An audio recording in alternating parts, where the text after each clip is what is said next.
This is episode 304 of How About That Cigar, recorded live at the Corona Cigar Studio.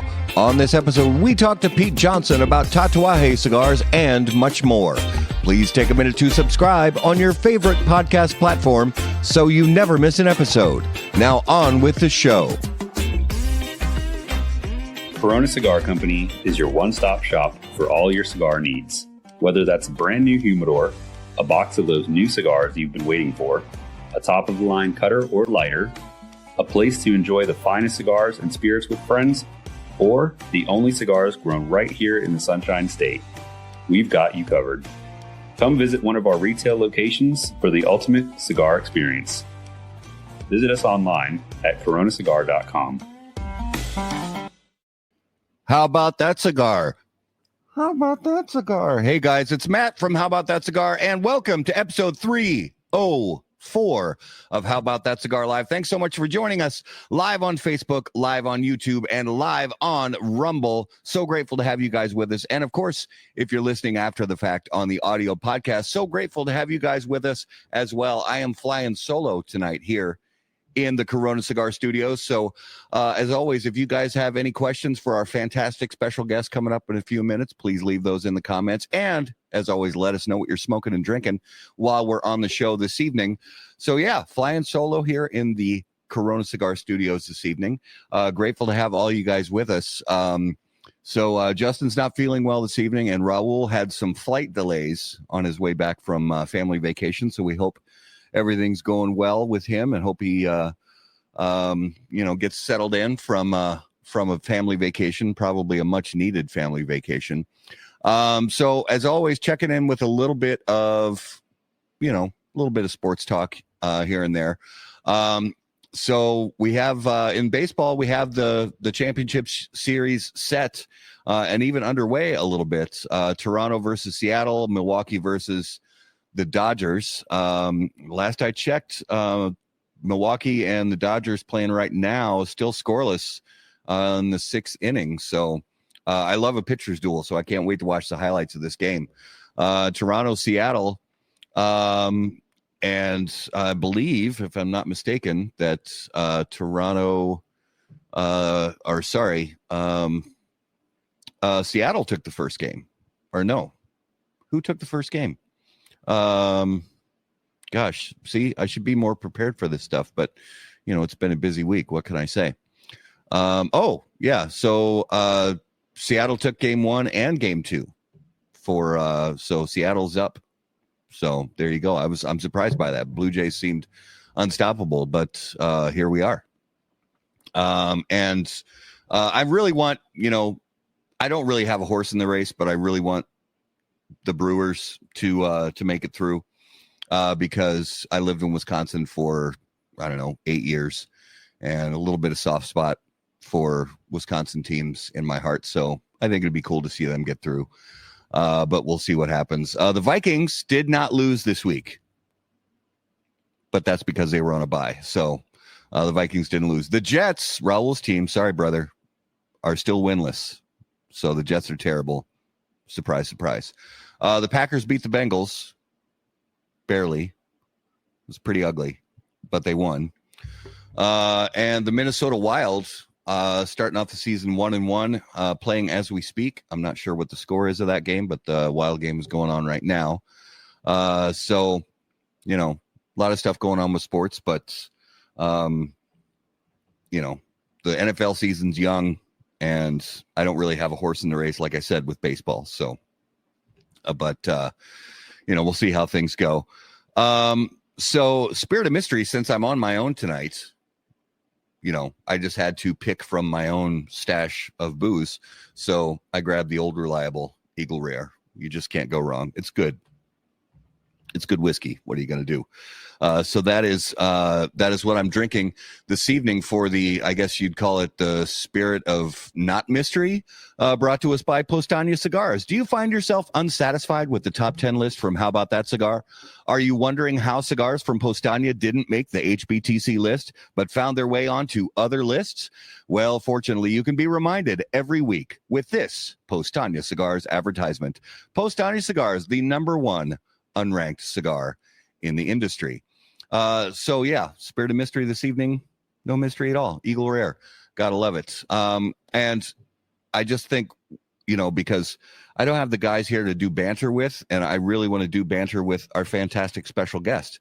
So special guests, as always, on How About That Cigar, are brought to us by our friends at Drew Estate. And Drew Estate just unveiled the latest chapter, the Nica Rustica Shade. Shade is the third Nica Rustica expression, joining the original broadleaf and the Nica Rustica Adobe.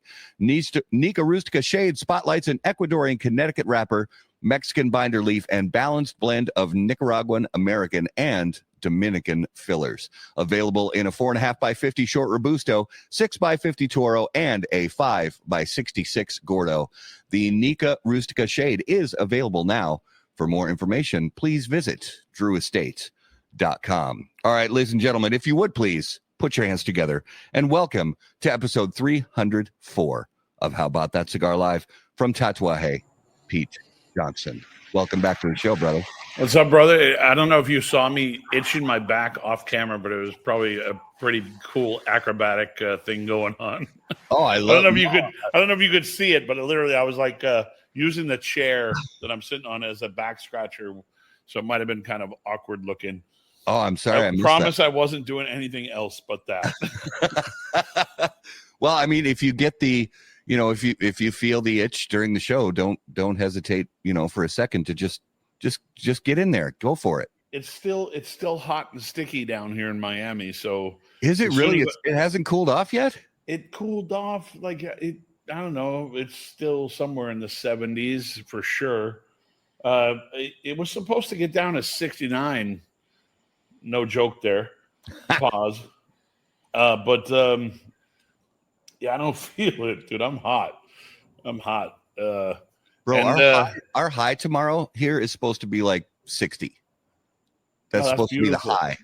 That's beautiful. So, that's like walking around in a light jacket weather. I love jackets, so pisses me off that I can't wear them down here.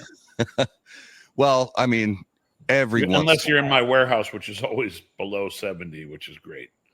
Well, yeah, the warehouse.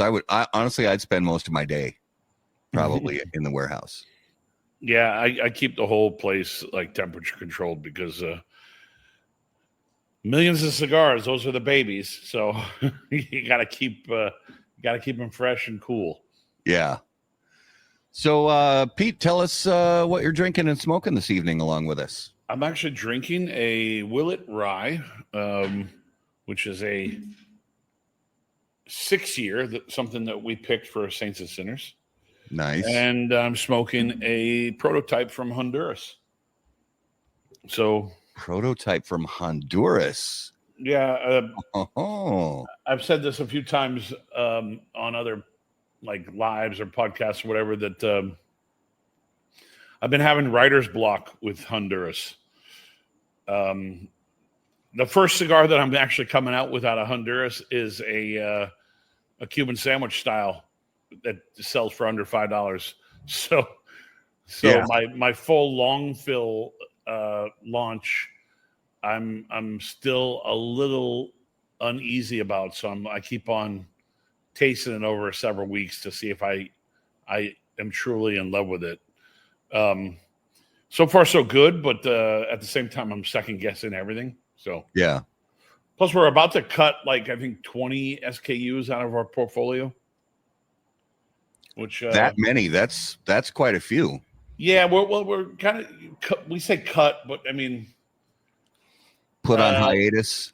Kind of hiatus, but some cigars are going to be exclusive in California and available because of the way that the UTL listing works. You had to have like the actual packaging to go along with it, to go with the sample that you send them, and ultimately. We were going to change a few broadleaf items to 21 counts and get rid of the whole 10 count list completely. But we picked the 4 best sellers of the 10 counts of the broadleaf collection, and we put them on the list in California, but we had to register them under the 10 count.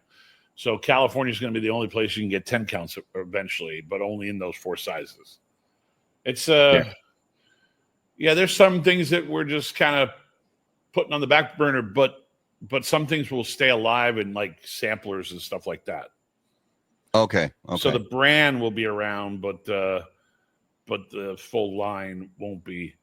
It's just we need to clean some things up and we have new things coming, so it's like, how do we add and not minus? So yeah. I'm not a fan of it, but it's something we need to do. It doesn't make sense to bother the factory for 4,000 cigars. Yeah. So I got my wife walking behind me. I'm curious. Oh no, she's not going to completely walk behind us. So, well, let everybody know nice. What I'm smoking. The cigar of the year from just a couple of years ago, the Tuxla Lomo de Cerdo. Nice. And because it's one of my favorites, and I still smoke them all the time, and because fortunately I bought as many as I could get my hands on when they were available, and so that's what that's what I've got fired up tonight. So I'm curious, Pete, you know, because you brought up kind of, and we've talked about this a bunch in the times in the past that we've had you on the show, and I love diving into this because I feel like anything artistic in nature, anything creative in nature, whether it be music or paint or sculpture or that kind of thing, really has a lot of similarities and shares some kinship with the world of creativity and premium cigars. Yeah. And in just showing the Tuxla there, and there was a big there's a lot of really good quality San Andreas tobacco, and that led to a lot of that tobacco being used to enhance or tweak or have some fun with some previous projects and things like that. And it's almost like throwing a new lead guitarist into a song, or tweaking a couple chords on a bridge here and there or something like that. And then you've got not necessarily as broad, at least from what I've seen, and correct me if I'm wrong, not this year, not necessarily as broad of a reach of Corojo, but a little bit of kind of some of the same vibe of throwing in a few different, chord changes with Corojo this year in my mind as a musician. So what kind of, as you look ahead and like 3 years ago, 4 years ago, as you were looking ahead at, the Tuxla and the Corojo and other stuff like that, what makes you look at projects and say, I'm going to make a little twist on this song, being Cigar. I'm going to make a little twist on this just because we're trying it out with these different wrapper leaves or a different something here and there, and it just works. And I think the customers are really going to dig it. So what makes you go down a path like that? Yeah, I think it's really about just giving people a different expression. We don't. Sometimes there are times where I shift with the factory when I know that certain things aren't as accessible. Like I've already made my bed for 2026 when it comes to certain projects, but I had to make sure that the factory had enough of a certain leaf for me to use. So I'm always way ahead of where the factory is moving because I kind of see it every day, and I kind of know that okay, there might be a shortage of this. So what other expression can I use that I know that I can have good access to? But I've been in love with Corojo lately, so that's why there's a lot of Corojo. So it's not that there's not like the San Andreas project was purely out of like I knew I had access to some really good San Andreas, and then I also knew that I wanted to see the sizes that we put in that expression with that wrapper because there was kind of something that was missing in the portfolio. So it's really ultimately it's about offering different product and letting people have fun with it, and maybe teaching people's palates on what they do and don't like about certain cigars. Yeah. So I go through phases where, because I'm all over the map when it comes to musical tastes. I mean, literally,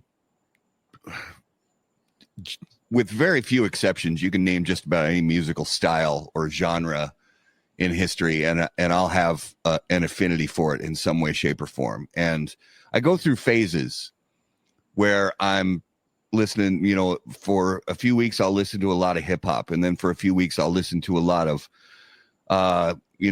classic grunge, and then for a few weeks I'll listen to like 80s hair bands, and then for a few weeks I'll and I find the same thing is true with other things that I consume, whether it's whiskeys or spirits or particular wrapper leaves on cigars. And so how do you kind of, because I know you don't get a lot of time to smoke for pleasure. I get that. So how do you try to mix in that kind of feeding the vibe that you're on for this given time and place with keeping up with blending and quality control and that kind of thing? Well, okay. So let's go back to the choices of why I do things. Again, I make these choices on wrapper selections normally because I want to taste the expression.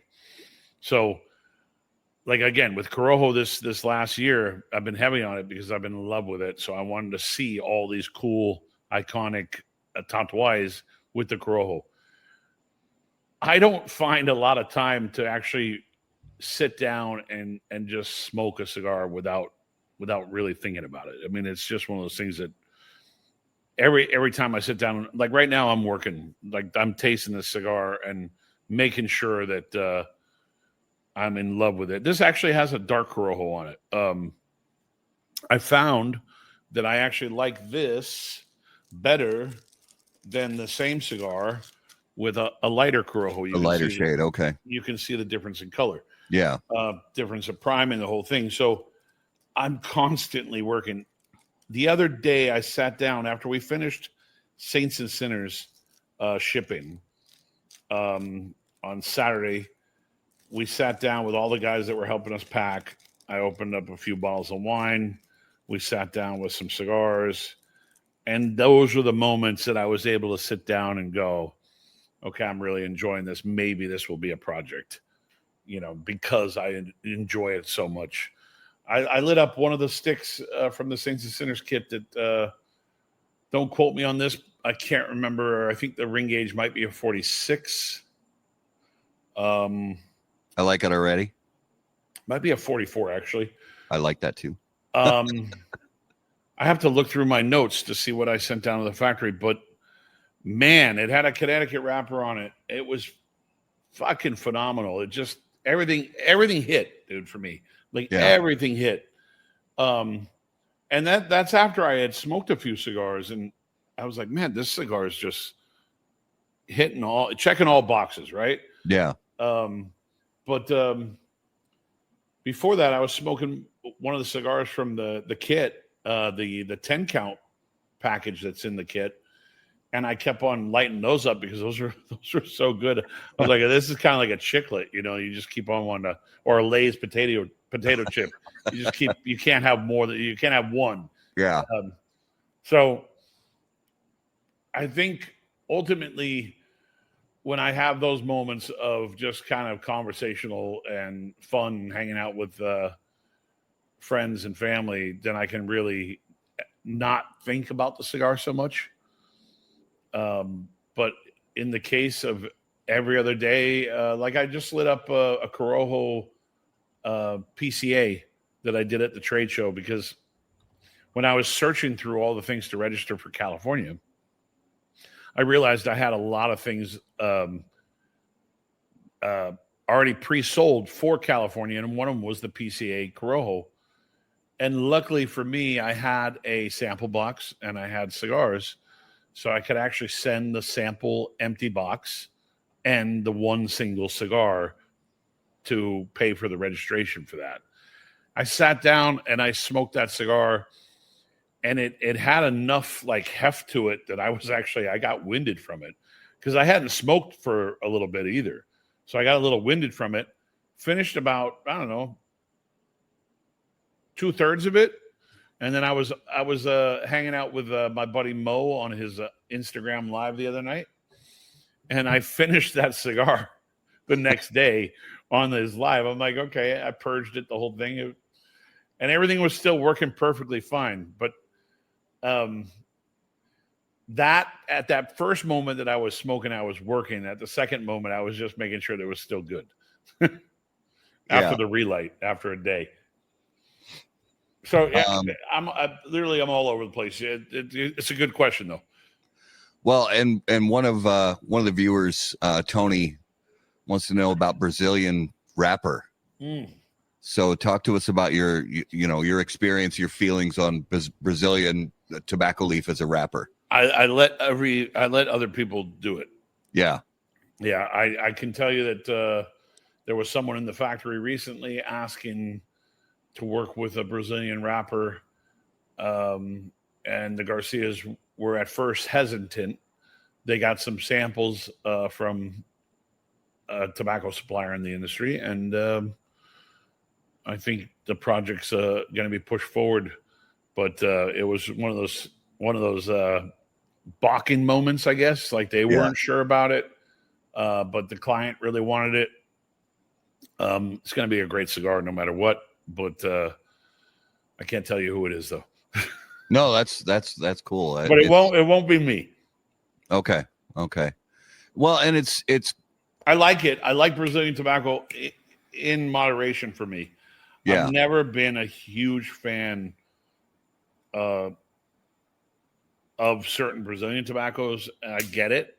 Yeah. But yeah, I've just never really fallen in love where I'm like, oh, I have to pick one of those up again.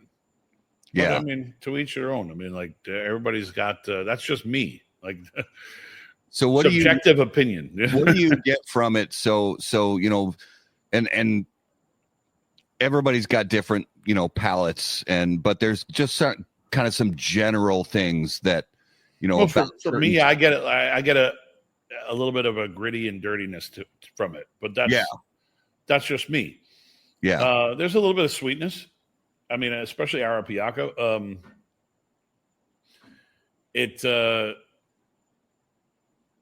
It's not my favorite, but that would be my favorite Brazilian leaf would be Arapiaco. Yeah.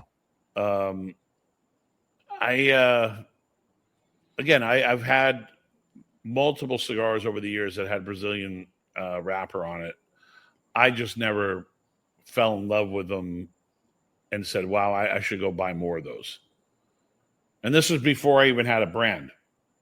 So those were cigars that I was smoking when I was younger. I will tell you that I was smoking a lot of Honduran cigars way back when.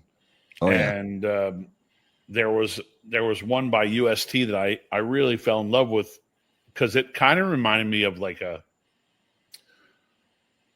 kind of a Honduran version of a Henry Clay. It had the sweetness, it had the body, it had the fullness. It could be the way it was packaged that I really loved too. But it was called Vega Talanga.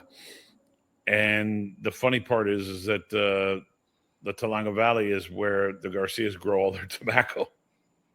So I don't know how much of the tobacco that was in Vega Talanga actually was from the Talanga Valley, but well, but yeah, again, back to Brazilian. Yeah, it's not completely for me, but sure. Again, a subjective opinion, dude. Like we all have them. Absolutely. Sometimes we're not right. So another, and gosh, as many times as you've been on the show, I'm trying to remember if we've talked about this. I'm sure we have because there's so many Cameroon hours that we've talked. No, it's Candela. So I'm the rare person that loves a good Candela. Anything I should be excited about? Question mark? No, I let other people do that. Yeah. Like Skip's. I think Skip's done a good Candela. Dion did a good Candela. Yeah. I kind of leave it up to them. I know the Aroa family could do a great Candela. I'll leave it up to those guys. Like it's not really my speed. Sure. If I were to ever do anything with Candela, it would have to be something in the Monster series, and it would be a short run. Yeah. Well, what I've heard from multiple people, dozens of people in the cigar industry, and I tend to feel the same way about it, is my favorite Candelas are ones that don't taste like Candelas. Yeah. I love that. So that's just the way it, and yeah, you don't get that strong, like you're in a that's like you're in a hayfield or in a greenhouse. It's, and yeah, Skip's was really good. Dion's was really good. There was one from Espinosa that I liked a lot. So yeah, there have been which one did Espinosa do? I can't remember. The Wasabi. Oh, the Wasabi. Oh, there you go. Yeah. Yeah, I was actually going to mention that one. I for some reason I thought that was Alec Bradley. I don't know why. Oh yeah. No, they do like the St. Patty's Day ones with a barber pole, the Candela barber pole for St. Patty's Day. Yeah, and that's another style cigar that I'll never do. The barber pole or any kind of like. Well, you did. There was the face, the original with the. That's different. That was different. very different. Yeah. That's more of like an artistic pop. That's more of an artistic pop, yeah. And then you only tasted it if you actually got down to that point of the cigar. Not many did. Not many did, because it was pretty high up. Like where the band is on this cigar here. Yeah, that wrapper or was a little higher. Would have been more up like there. So you got to be really committed if you're going to smoke through that. And that was a big cigar too. I mean, that's a 56. It was, yeah. 56 by what is it? 6. Shit. Why am I blanking now, dude? I'm getting old. Dude. I can't. 6.5. Thank you. Yeah. If it's not 6.5, I got no answer for you. Like I'm still asleep. Well, and speaking of monsters, it's actually kind of cool that the date landed the way it did. I know, yeah. October 13th, month of monsters, and it's really become it really has become an iconic release year over year. And now even with the Redux, people just are apeshit for it, which is a fantastic thing to know that people are still loyal to the blends. It's definitely fantastic that people are returning to buy them, or maybe new people are buying them because they never got a chance to buy the first one. Yeah. Yeah, it's nice to be somewhat relevant, Yeah, dude, you go into it and you're like, okay, this is usually one of our biggest releases every year. This is the number. It seems to always work, but at the same time, you're always kind of scared of it. Yeah.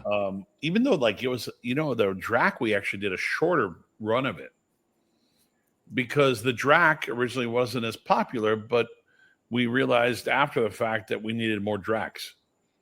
Yeah.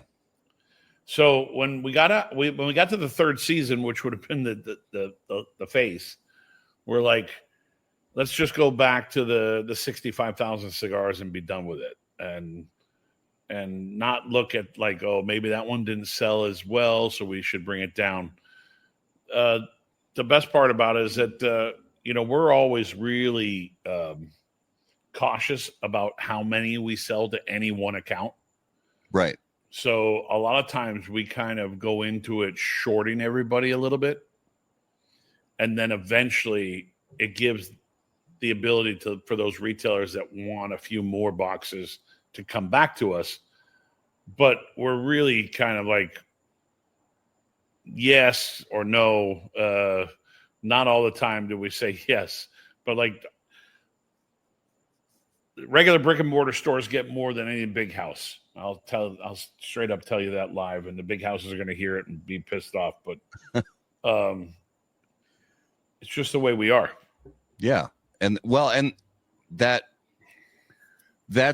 a testament to loyalty, but on both sides. You know what I mean? It's loyalty on your behalf to, the small to medium brick and mortar retailers, and loyalty on their side to your brand and the way you do business. So I think that's a good thing. Yeah, I mean, the company's at a very comfortable level. Scaling is always one of the hardest things to do in the industry. And from the pandemic till now, we scaled fairly big for what we were thinking about. And now it's really about sustaining that new level. And that's it. To scale again, I'm not sure if I'm going to enjoy myself. Yeah. Yeah. It's not enjoy life, enjoy myself. Like I still want to sleep at night. Yeah. Yeah. You want to be able to, sleep and actually enjoy the company of your family, a couple hours a day. That'd be cool. I don't know if you have seen the Ozzy Osbourne doc. Yes. Oh my God, dude. Oh. It killed me. That absolutely killed me. I think when Billy Corgan starts breaking down, talking about Ozzy and his last show, I was like, Jesus, like, yeah. I've actually had a newfound respect for Billy Corgan recently because I've seen a lot of interviews where you see a lot of humility. And I didn't realize he had that humility, which is really cool. So go for Smashing Pumpkins. Well, I think it may have, and I mean, I'll speak for myself that, man, at 54 years old, it took me way too fucking long to develop a healthy amount of humility, man. It did. I forgot. When did you turn 54 again? July. Okay, so you're 71. Yeah, we 71. talked about this. Okay, but we're in the same age bracket. I'll be 55 at the end of the year. Yeah, and it took me. Yeah, it just took me way too fucking long to. And me too. Billy's probably in the same, same general age bracket, and for some of us, I mean, I know a lot of people who are younger who have really, been really good with the humility thing. And for me, I spent way too many years just fucking too caught up in my own shit. And it just took me a long time. And maybe he's just kind of at that place. I don't know. Believe in your own hype. Oh, hell yeah. Yeah. I thought I mean, there was too many things in my life when I was younger that I was like, I am the fucking man. I am the shit. And it's like, nope. I'm paying attention to the wrong things. And it just took, me getting bashed upside the head from time to time with things that just kind of woke me up to like, oh, right. It's about others. It's not about me. Yeah. There's part of the doc that I did with the film guys, the hand roll guys, and part of that doc, you'll see where I actually say that there's a point in my earlier life that I had, it was all about me, and I found room to open it up to others. But the older I get, the less I want to be seen or known. So yeah, you're getting some very last few rare interviews with me. Well, and I gotta put this comment up because Daniel from Domain Cigars is watching. When I was working behind the counter 10 plus years ago at Outlaw, Pete sat me down and talked about tobacco for 2 hours, and I'll never forget his generosity. And I can say that I've experienced the same thing, because you were just in Minnesota, just a month ago. 6 weeks ago. 6 weeks probably. And it's the same thing. And it wasn't just me. There's probably a dozen people, standing around talking about tobacco. You did the same thing when you were in Minnesota, maybe 6-7 years ago. And even, times that we've been at PCA, times that I've been at the My Father factory, that you just love sharing and it's not, I love conversation. Well, you love conversation, but one of the things I love that when you start talking to people about tobacco, I love the fact that you can tell when you talk about it that because you bring so many other people's names into the conversation that you're not saying, I know all this stuff about tobacco. What you're saying is, I've spent the last, nearly 30 years, plus, 30 plus years learning all this stuff from all these other great people. And I love that you just laid out that way instead of saying, hey, listen to all the shit I know. I love that. No, I love conversation, and I love the human aspect of deep conversation. Like, especially when it ends up being not about tobacco or cigars, it's just a personal conversation. I love that because I think we all have our issues, we all have our insecurities, we all have our highs and lows, and it's just nice to touch a different string of your heart when you're having a conversation with someone. Yeah, like that. It's just me. I'm a sob when it comes to this shit. Like, I break down. I was bawling my head off during that Ozzy documentary. It was just beautiful. Yeah, that whole thing was a tearjerker. Honestly, it was tough to watch in some spots, but in the end, it was a really nice tribute. Yeah, absolutely. So with the with this year's Redux, were there any like hurdles, surprises, anything like that along the way, or did the project go as smoothly as you hoped it would? The project actually went fairly smooth. The cigars were done. The band showed up fairly on time, and then the factory showed me the boxes, and the boxes were fine, but they were done in reverse. Oh, well, meaning like the sample prototype boxes, they're like, oh, this will be this one and this will be this one. I go, no, that box there is the numbered one, and this box there is the everyday one. Yeah. Same cigar, by the way. Just same. By cigar. The way, always been the same cigar. The one cigar in the tissue wrap in the center of the box does not mean you won a prize. It's just an homage to the original. And then it also is kind of like saying there's always going to be one mummy wrapped in tissue. Yeah. So, and I'm sure you've been, that, gosh. Oh, I've had 50 people easily. Did I win something? Even retailers. Yeah. Did we win something? I'm like, no. Right. You'll get nothing and like it. Or they think it's either A, they think it's a golden ticket, or B, they think it's some special like one-off blend or something. Well, that was the main question. Is this a stronger or a different blend? I'm like, no, it's the same cigar. Yeah. Although that would have been fun. The factory would have killed me. But hey, these ones you have to put in the tissue wrap and make sure they go into every box. Jay Lundy says we need the Avion Corojo as the Texas exclusive. He told me that recently too. And then I told Jay that it's going to end up being a California exclusive. Yeah. So with California, there's an interesting part about California where we just got a little cool breeze, so that means it's cooling down. There's an interesting part where they say in their law that if something is on the shelf of a retailer after January 1st that's not on the UTL list, it will be deemed illegal, and they'll go after the manufacturer, importer, and or reseller. So in the case of those three things, I'm technically just the reseller because my wife's company is the manufacturer and importer. But like, let's say I used a distributor. That distributor would be the reseller.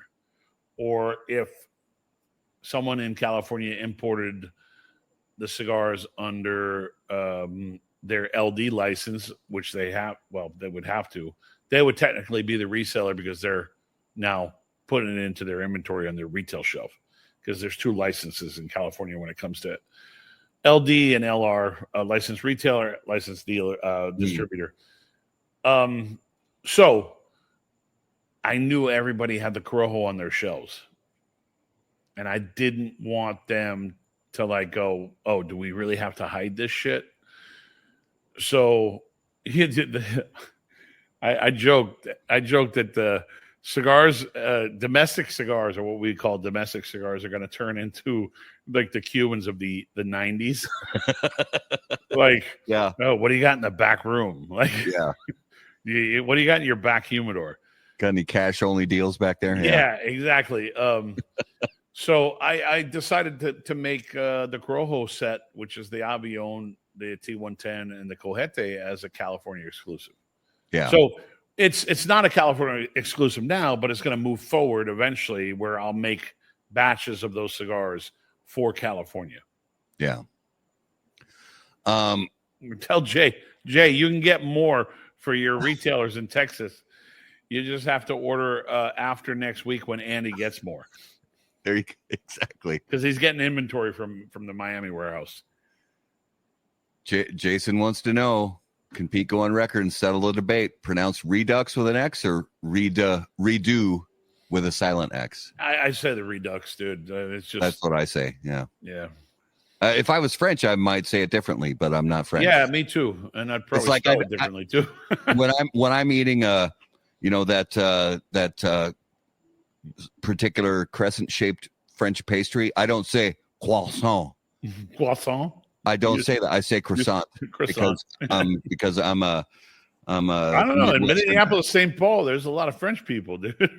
Yeah, but everybody around here, with the Minnesota accent, says croissant. Yeah, it's pretty normal. Yeah, I'm the same way. Like, if I have to speak any French, which I can't speak much at all of anything, but I know how to say, désolé, parlez-vous anglais, which is sorry, but do you speak English? And I know how to say Lou and Bordeaux and yeah. But like when I watched this wine guy on Instagram, and I don't know why, a buddy of mine sent me this guy. He's a Spanish guy, and he happens to pronounce everything like so proper, and it's almost like it reminds me of when I was younger, listening to people that were just complete gringos like myself. Alex Trebek on Jeopardy. And you remember him? He would always, whenever he got to a Spanish name or a Spanish word, he would suddenly flip. He would like code switch into perfect Spanish. Yeah, he would. I like to say you're turning on your NPR voice. Yeah, it's there was always a guy that would walk in and say, "Do you have any patagas?" And I'm like, yeah, we have Pargas. Yeah, exactly. But I mean, I think as I get older and being around Spanish people more, I start to use Spanglish more. Sure. So I do say Partagas and Tatuaje, and I put a little accent to it. The other day I was trying to tell the guys that were helping us pack boxes, I was trying to tell them a story. And I looked at my buddy Steve and I said, "Hey, Steve, can you translate this? I don't think I can tell them the whole story in Spanish." And I started the conversation telling them the story in Spanish. Like I just couldn't. After I asked my friend to translate it for me, and he looked at me and goes, "Bro, you don't need me." But like when you hear Casper, who works with me on Saints and Sinners, Sean Johnson, no relation. He speaks super fast Spanish. Yeah. Like when he talks, you can tell he's a gringo with a good vocabulary of Spanish, but it's like I speak really good Spanglish, and the words I know, I pronunciate them properly. But not there's a lot of first person in what I say in Spanish. The few words that I use in Spanish, I just talk with the most Midwestern hick accent. Is just hola, ¿cómo estás? I mean, I just sound like an absolute, I speak Cuban, which is everything is like ¿cómo está? Yeah. little lisp, half pronounce every word. Yes. Absolutely. All right. So again, going back to kind of the comparison of songwriting and even beyond songwriting, but when you're the times you spent working through, say, an arrangement with the band, saying, oh, should we double up the chorus here, should the guitar solo go here, what should we, that kind of thing. Should we change harmonies coming out of the solo? Yeah So change key or keys. Actually. Yeah, exactly. We do a lot of key changes. So there are some songs, whether you're writing them or arranging them, where the pieces just fit together almost right away, and everybody just knows it's like it's almost effortless. It's quick. It's like boom, this is right, and you just know it right away. And then there are others that it's kind of it takes forever, but once it hits, it's great, but it just took so much work to get there. Yeah. So when it comes to cigar, creating cigar blends, can you think of a blend that followed the trajectory of it just hit right away and you knew it, and then another blend that just took forever, but when it finally did hit, it was great, even after all that long work? I mean, some things are really easy. Okay. Some things are really easy, like especially when you're changing wrappers. I mean, like, look at the Escaso series out of Miami compared to the regular. That was a key change. That's it. Okay. Yeah. And it works because it follows a pattern, right? But there's been moments where, writer's block comes into play, like this Honduras thing, or when I was doing La Verite. There's been moments I've been in the factory with other brand owners, and they've looked at me and said, wow, man, like I like the first one they gave me. And I'm like, it's a good cigar. Like, yeah, maybe you should not overthink it. If it plays well, like, I mean, but dude, when we were playing music, the other day, dude, I've been writing stuff. Like, I'll come into my bar here behind me, and I have guitars on the wall. I'll pull a guitar off the wall, and I'll start playing around, and then I'll start singing, like humming, not really singing, but kind of putting a melody behind what I'm playing. And then I can tell you that I don't remember any of it. Oh God, I've been there 1,000 times, brother. Like I could go back and start playing, and I won't remember that same melody because I didn't record it, and I just kind of like was fucking around. Yeah, I'm not trying to write music either. Yeah, I'm just playing. I'm just goofing about. Like, it's not my primary focus. But there are moments that in the factory where, you have to kind of go through the process and kind of work through the chorus and the bridge, or the bridge and the chorus in that order, to get the proper blend down. Sometimes it's missing something, and you have to maybe change a key, which is a little, maybe a harmony that you can't quite hit anymore, type of thing. It's hard to explain, but there's been moments where it's just like it nails it. I would say with Brown Label Miami stuff, it's really easy to kind of dissect it and go up and down and kind of find a perfect balance in anything. Okay. Honduras is I'm going through the process of writing a symphony, and it's not my forte. But there's moments that it's just like, okay, that's easy. That was easier than I thought. Now, like, is that wrapper the right wrapper? So then you have to start, like, playing around with the different wrappers. I remember smoking 7 cigars before 8 a.m. one time, and it was all the taste, which wrapper was hitting me correctly.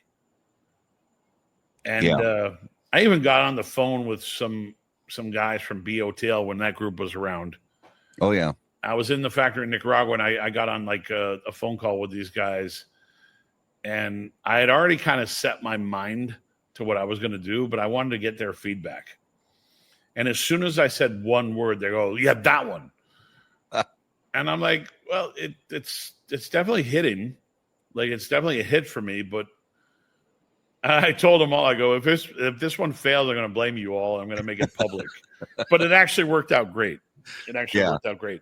And now, like, I'll go back to that same cigar and I'll be like, I kind of want to change the wrapper. And I find that I can't change the wrapper. Like, I need to have that wrapper on that particular blend to make it to make it where it's supposed to be. Yeah. Now, was there ever a blend that, it's been around for a while, and let's say, a number of years down the road, you're playing around in the factory and you have some made up with a different, same blend but different wrapper, and you and some other trusted people around you, you're smoking this blend with the different wrapper leaf on it, and you all look at each other and you say, "Why the fuck didn't we release this 10 years ago?" Have you ever had a circumstance like that? Yeah, I mean, there's always that moment where it's like, man, there's always time for another hit, right? Oh yeah. So I'm not in a rush. Like, I would like to be doing this for a long time. So it's one of those things like, man, we have said that, like, wow, man, where was this? What were we thinking? We could have done this a few years ago, and that would have been really cool. But it's here now, so that's all that matters. I think that if you ask any musician that's written hit songs, and they somehow stumble upon something that is now a great thing, and that they probably just had to grow into. It's like they grow up and I mean, I would say, like, bands like Metallica, they wrote some of their best music in their earlier days, and now I'm like not in love with everything, but I'm sure they're going to get to a point where they write something that just blows the fucking water out. Like, just people go, "Holy shit, where was that?" And I think it just takes a little bit of growing up and understanding who you are before you. Like, I have cigars right now that people are like so in love with, and they're like, "Where's this been?" I go, "I just had to get to that point. That's it." Yeah. Like my 898, the Dahlia that I did out of Miami. I'm in love with it. People are in love with it, and they're like, "What have you been doing?" I go, "Waiting." Right. Like, it just took some time. I went through a phase, and I'm now looking for certain notes that want to encapsulate my life. Yeah. So, well, this brings up a question that just popped into my head, but I don't remember how it was within the last, I don't know how many years, 5 years, 6 years. When you're our age, it's hard to kind of remember. But is it within the last, I want to say 5 to 7 years? Metallica was on the Howard Stern show. Yeah. And at one point, Elton John dialed in from somewhere else. And Elton John says "Nothing Else Matters" is one of the best songs ever written, and James Hetfield gets choked up, and can you think of a moment in your cigar career when you had a similar moment, when somebody that you admired so deeply praised one of the cigars that you put on the market to such a high level that you just were stunned and kind of humbled by it? I think more than anything, when I see a cigar other cigar people that work for other cigar companies like tell me like, dude, I smoked that. It's fucking brilliant. Yeah. Yeah, I think that's the coolest moment of like you're impressing your peers so much that they actually went out and bought it. Yeah. There's been moments. I think, in the earlier days when I was working on new blends, it was always working with Pepin and Jaime. Yeah. And I had convinced Jaime to do something with their tobacco. And that was the La Verite project. Right. I convinced Jaime to put some samples together, and he wasn't quite sure what I meant by it, but I kind of gave him the easy, broke down, dumbed down version that I could think of in Spanglish.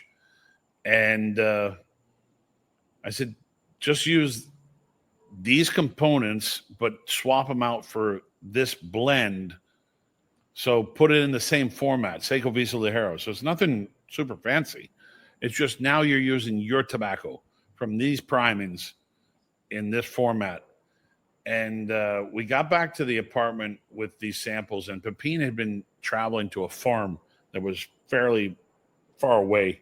And he had just come back to the apartment when the Garcias had like a small apartment in this little courtyard building. And I asked Pepin, I said, you want a cigar? And he goes, yeah. And I gave him one of these cigars. Hmm. And he lit it up and he went like, whoa, what the heck is this? And Jaime actually told me, he goes, Bobby, that's our tobacco. He goes, what do you mean? He goes, no, it's 100% our tobacco.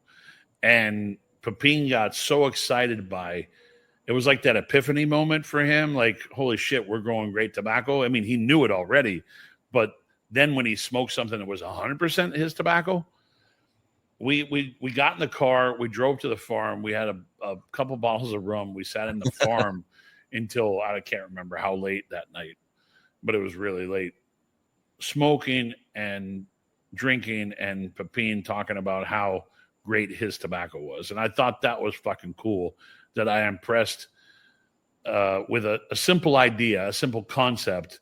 I impressed the guy who grew the tobacco, showing him that he can do amazing things. So that was a cool moment for me.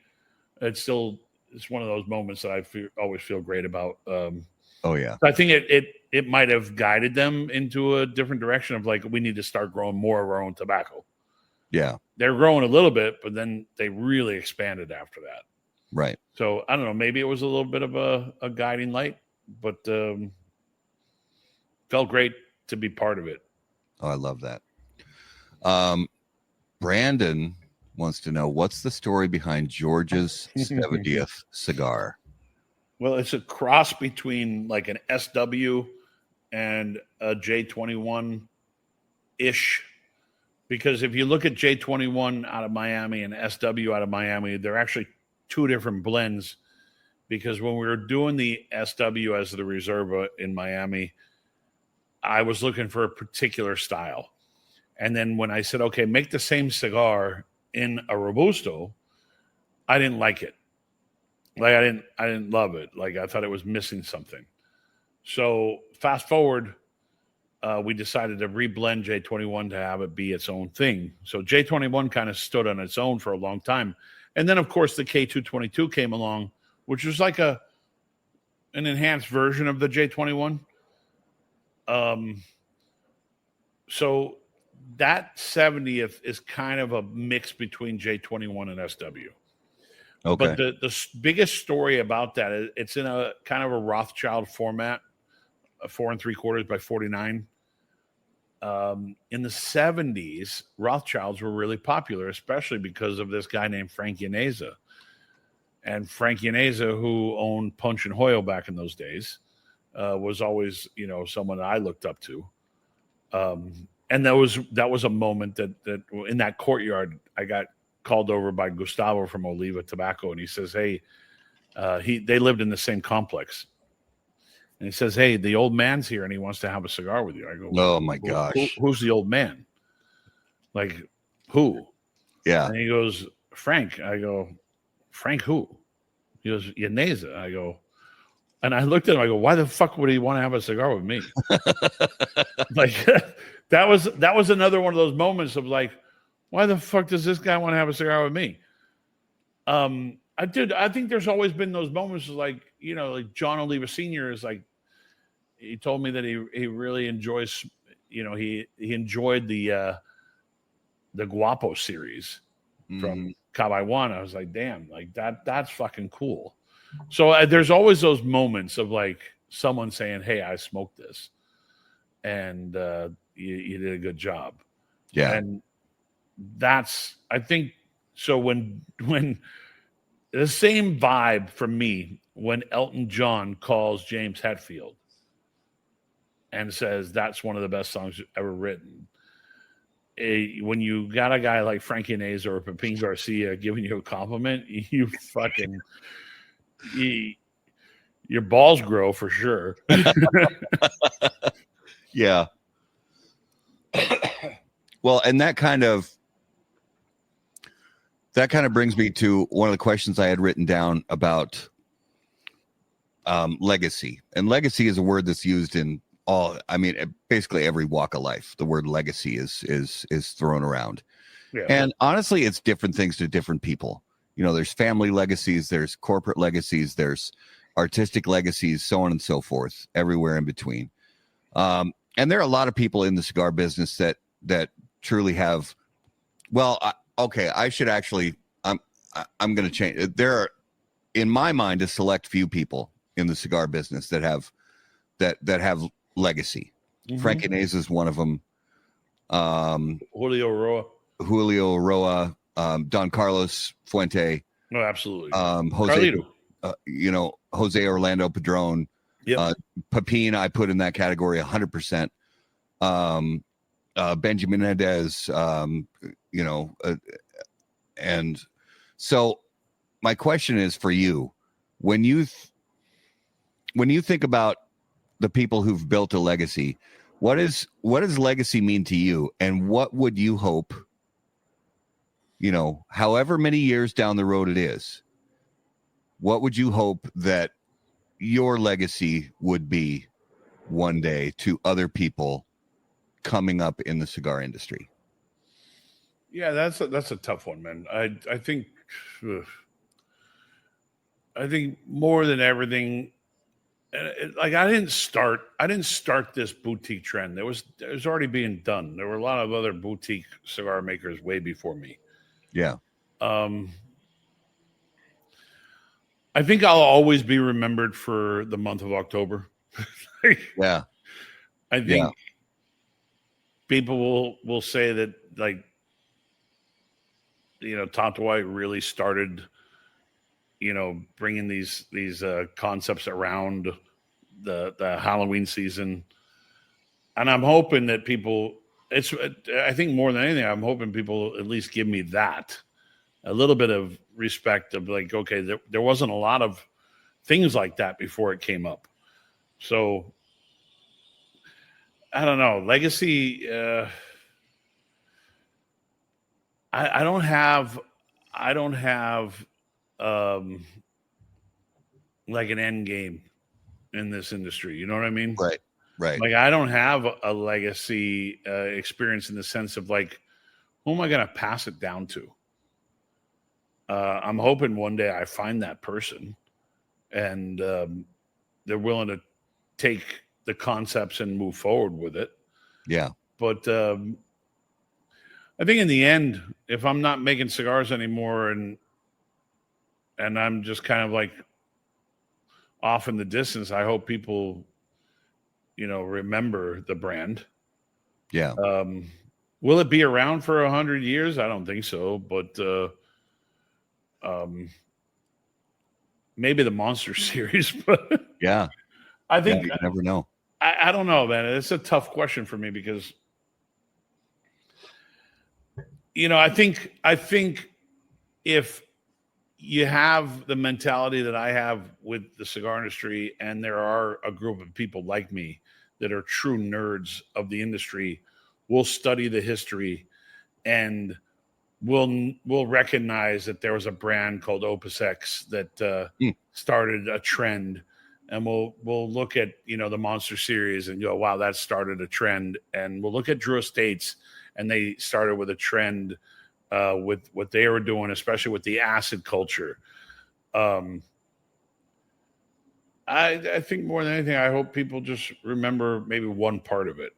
Yeah. Not every cigar is going to hit everybody's mark, but I'm hoping people remember, like, there was a guy that used to make this Monster series that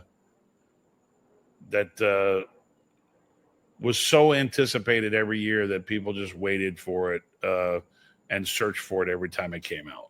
Yeah. I don't know. I'm hoping people remember that, because I still remember, searching for certain cigars when I was younger.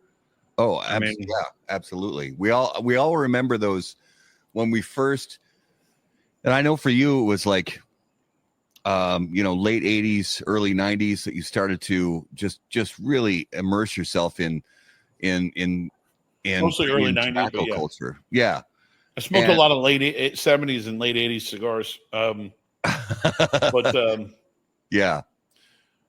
But early 90s for you was when the bug bit, and you wanted to learn about not just the leaves, but you wanted to learn about the people. You want to learn about their stories and their history and that kind of thing.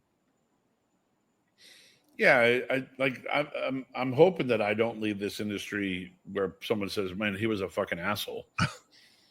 I think there's little risk of that. I mean, dude, when I was younger in the industry, I probably had my moments of like, who the fuck is this kid? But the older I get, I'm hoping that I can guide people. Yeah. And at least give them concepts. So that's why you look at a guy like George Brightman, who might be one of the encyclopedias of the industry, And, I still give him props, for a lot of shit, and George is cocky. And if he's listening, he knows he's cocky. Yeah. But he fucking deserves it. He's awesome. I'm hoping that people are willing to sit down with me. Like when you get that moment to sit down with a guy like Benjamin Menendez, or you get a moment to sit down with a guy like Pepin and ask him a couple questions, even through translation. Yeah. Embrace those moments. And hopefully you walk out of that conversation being better at what you do. And, we talk about this all the time. You never meet your heroes, but I look at some of my musical heroes, and like, I'm hoping that I kind of go out like they did, or, have that respect like they do. Yeah. I don't know. I think everybody wants to be liked a little bit, Oh, of course. Yeah, of course. Allison's got a great question. I don't think we've ever asked you a cigar that you've always, just one of those quote unquote unicorn cigars that, and I know because you started collecting a long time ago. So is there anything you've never had a chance to try? I've had pretty much. I mean, I've had Davidoff Cuban cigars. I've had Dunhill Cuban cigars, Don Candido cigars. I've had a lot. So it's kind of hard to like. I mean, shit, man. The other day I was with Carlito at George's 70th birthday, and I got a pussy juice from him, which I had before, but like I hadn't had one in a long time. Yeah. So I should say PJ instead. Which is weird because it's my initials. But dude, I think I've had pretty much everything. And I've been given everything. I think I take cigars in the moment. Yeah. I was in London and someone gave me and I think it was a H. Upmann Noea from like the 60s, which was fabulous. Wow. And there was a reason why I used the word Noea, because I used to have an H. Upmann Noea jar The cigars are gone, but then now my dog's ashes are in that jar. Yeah. Yeah, dude. I think I don't know. Maybe I've had most of the Davidoff stuff. The number ones, the Dom Perignon. Even though I have a Dom Perignon, I won't smoke because I'm sure it's gonna taste like shit. Because it probably tastes like the box it's been stored in. Yeah. I've had a few of like the Margot and the Lafite. I don't think I've had a Latour. Okay. I know I haven't had the Chem. So, maybe a couple of those old Davidoff cigars. Yeah, I have a few friends that have that shit, so I can say, hey, dude, I haven't had that one yet. Yeah. But yeah, I've smoked a lot of great shit, so it's hard for me to say like what do I need to search for? Yeah, exactly. I take every cigar in the moment. Right. And I'm blessed that I've been able to smoke a lot of great things. That's it. Yeah. Well, and this one, I think we've talked to you about this before, but it's always worth kind of bringing up, and it's a question from a viewer. Other than don't do it, what advice would you give to someone that told you they were going to start their own cigar brand? Make it for yourself. Okay. Don't make it thinking that you're going to sell any of them. If you go into it with the wrong reason, which is I think I can sell these, to me that's the wrong reason. Make it like this is my philosophy. We make it for ourselves. If no one wants them, no one likes them, we're going to love them because we put them together with what we truly loved. And we're going to be stuck smoking them all. Yeah. So don't make it for other people. Make it for yourself. Believe in yourself. There's truth in marketing with that. When you believe in your own product, eventually people will show up and understand what you went for. But don't go into it like, don't think of cigars as a widget or a cog. Like I don't want to sell cigars just to sell cigars. I want to sell cigars that actually have meaning behind them, and the biggest meaning is that I loved them. That's it. Yeah. Oh, Allison, another great question. What's an up and coming cigar company that is impressive to you? Well, dude, I love Ian from Dapper. Yeah. I think he's a great dude. I think he's making good shit. He works with Oliva Tobacco, if I remember correctly. I think so, yeah. He's got the right mindset. He makes cigars for himself. Yeah. And I've had some very enjoyable experiences with his cigars and some great conversations with Ian. And he's part of the industry. Like he's not trying to be like he knows everything else that no one else knows. Yeah. I mean, there are some cigars that I stay clearly away from because they're always tied to an asshole. But yeah, guys like Ian, I appreciate his style, and I appreciate that he loves what he's doing. I'm blanking on his name. Why am I blanking on his name? He's doing it for himself. He's doing it for his dad as a tribute to his dad. But Lure Cigar. Lou Cross. Yeah, we just had him on the show a few weeks ago. Great dude. I haven't smoked any Lou cigars, but I like what he's doing. He's very clever with the branding. And it everything has a personal meaning. Yeah. Like, I think that more than anything, that means a lot to people. Yep. Personal meaning. And there's a story, there's you have something to talk about. Yeah. But it's true. You know what I mean? Oh yeah. It's a real connection. There's stories beyond the cigar, and I'm gonna itch my back again. Hey, there you go. Do it like the bear in Jungle Book. Yeah. But yeah, if there's connections, and you've had this in, in your career and some of your cigars, that there's a connection beyond just the cigars. There's a real connection, whether it's a milestone or a family pet or a family friend or something like that, and there's meaning that goes beyond just sure. There's good tobacco in the cigars. It was blended with care, but there's something that goes beyond just that. Yeah, I mean, listen, there's a lot of things that brand owners a lot of times can't control. I mean, we have our concepts, we have our blend ideas, we have our palettes, but we still have to make sure that the people sewing it up actually are doing a good job with it. Yeah. Some things that are just out of our control because we don't own the factory and we can't nitpick every cigar that rolls through production. We don't see it, especially you're making a 125,000 cigar run.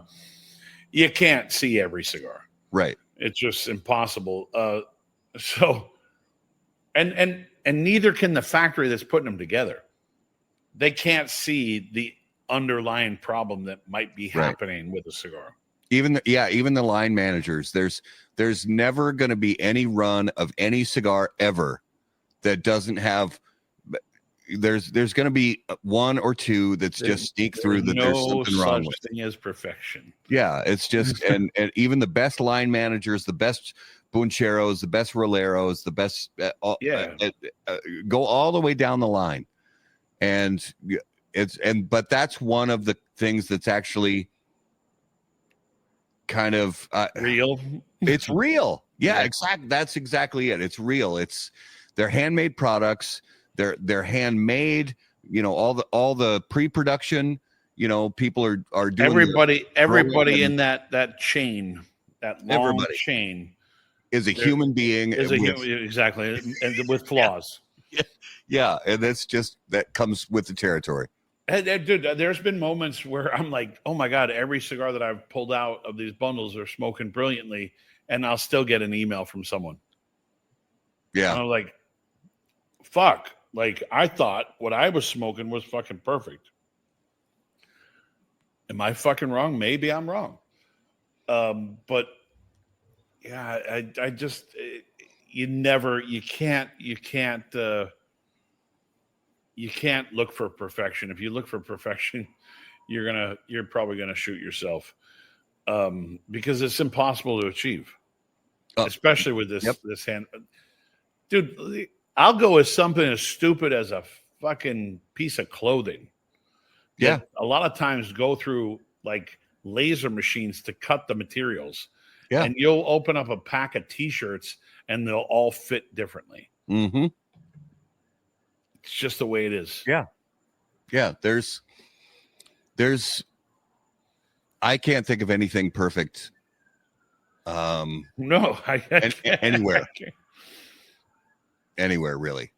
You're probably going to get a fairly good perfection rate if you go for a single barrel of whiskey, because the 200 plus bottles or whatever it might be, or 100 and something plus bottles that you're going to get out of that barrel are going to be all identical, but maybe they're not perfect to everybody else. Maybe they're perfect to you.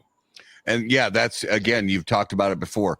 That's where the whole subjective thing comes in. Everybody's got their own palates. Everybody's got their own flavors. Everybody's got their own likes and dislikes. It's just, it's a mixture of, it's a mixture of preparation and hard work and a shitload of luck. And then a shitload of luck is right. And then everybody else's opinions. And somewhere in the midst of all that, you find something that resembles, quote unquote, success. I had an email from a consumer the other day that we had a good conversation. I will say that a lot of times when I have these conversations with people, I act like I'm just an employee of Tatuaje. I don't sign the emails under me. Yeah. Because I want to have a real conversation and understand without kind of like guiding them in the wrong direction. I don't want them to be intimidated by talking to me. I want them to really appreciate that we actually reach out back to them, right? Yeah. And he said, I had a cigar that was too loose, too open. And I responded with, like, one person's loose draw is actually the perfect draw for another person. Yeah. I said, but when we get something that's too tight, then that's just a fucking pain in the ass. Yeah. And that's what we're trying to avoid. I know that I can smoke a loose cigar or an open draw and smoke it the way you need to smoke it to kind of appreciate it. Right. But when you get a cigar that's over bunched, that's just, you get angry with it. and I don't want that to happen, but that's, I think the one thing that the Garcia finally implemented in a small capacity were some draw testers in the factory. Yeah. And it was kind of like, I think kind of like a stepping stone that they didn't, it was like a pivot that they didn't want to do, because, like, this is how we roll cigars. If the bunchers roll the cigars properly, we won't have to use them. Right. But they get used when there's always a question mark. Like, okay. Yeah. The line managers can't find the problem. The production, the section production managers can't find the problem. And now you're talking about the one side of the gallery production managers can't find the problem. Then it goes to the chief of production. He doesn't see the problem. So, okay, let's go fucking put it through the draw tester. Right. To make sure that we're not missing something. But even then, you have no idea, the guys that were choosing the tobacco, whether or not they were sorting tobacco, that they really even have any clue what they're sorting. Yeah. They don't have any clue what they're sorting. They just know that this is the ratio we're supposed to put. Yeah. But they're not testing the tobacco. The testing happens before it goes to them. And you can't test every stitch of tobacco either that goes into every cigar. So I'm like super overly picky, dude. Like there's times where I'm like, okay, there's something in the cigar that's not right. The draw is perfect. Everything's perfect. But there's a stitch of tobacco that's acting wrong within the blend. Mm-hmm. How long did that problem exist? Was it a hand? How many boxes of those cigars went out? Yeah, and by the way, you don't even know. It could be one cigar per 100 boxes. Yeah, because they get graded.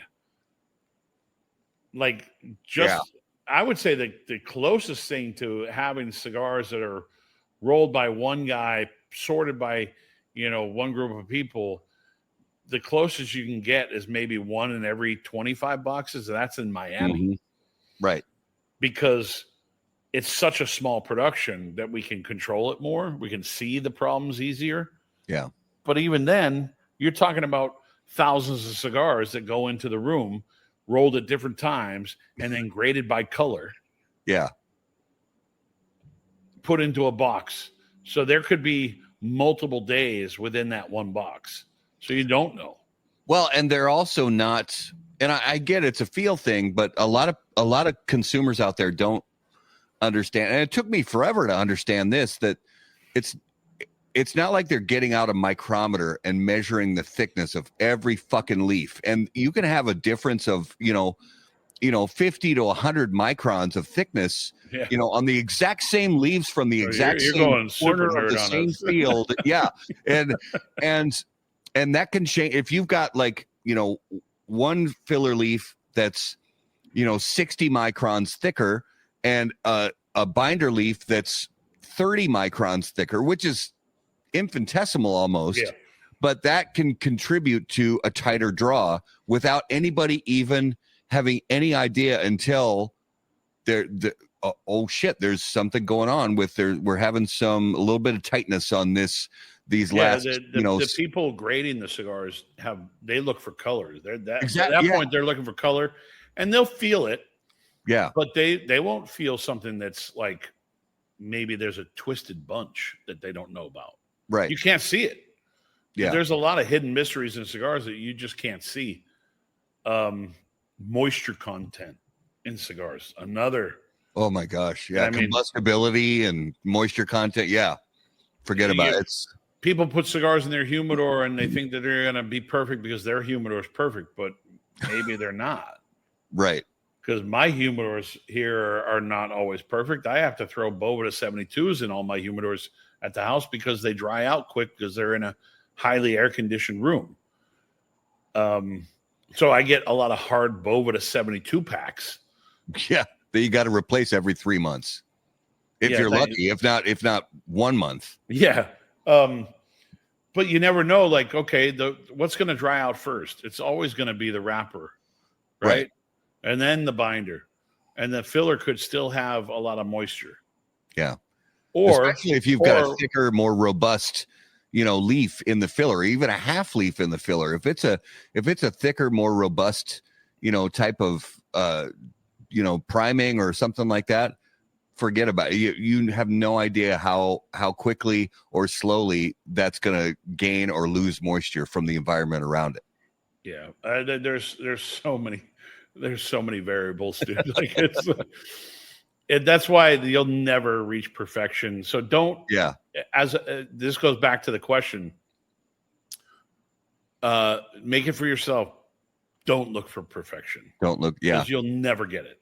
And even for those of us at home, all of us, cigar lovers out there, us cigar nerds out there, when it comes to storing our cigars, I mean, don't get me wrong, store your cigars as well as you can, but don't lose sleep over, 0.07% RH. Don't just breathe and enjoy your cigars, enjoy your life, and don't sit there looking at an app on your phone 24 hours a day to see if the RH rose by 0.6% or whatever. I always tell people, like, if they like, listen, man, my cigars, they're not burning correctly, or they're tunneling. I'm like, well, it's possible that you might have a higher humidity on the wrapper and the binder, which are not burning as fast as the filler. And that could cause tunneling, but also there could be an issue where the buncher just didn't fill the gaps all the way. Yeah. Or you could have one particular leaf that was drier in the bunch, or you could have one particular center vein that decides to light up like a fucking fuse that you don't know about. I always say, like, if you get to a tunneling part, put the cigar down. Yep. Let it go out. Walk away, come back to it 5, 10, 15 minutes later. And a lot of times the moisture component like kind of regulates throughout that wrapper, binder, and filler. Yeah. And then purge it and relight it. And usually that will correct it. Yeah. That's an easy fix.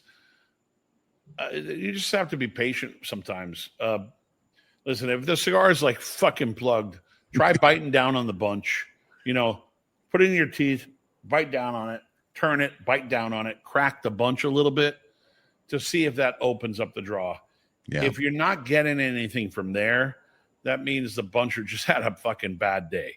Right. And walk away from it because you're not going to enjoy it. Like I've been very lucky over the years. I've smoked some really shitty Cuban cigars that were like plugged it.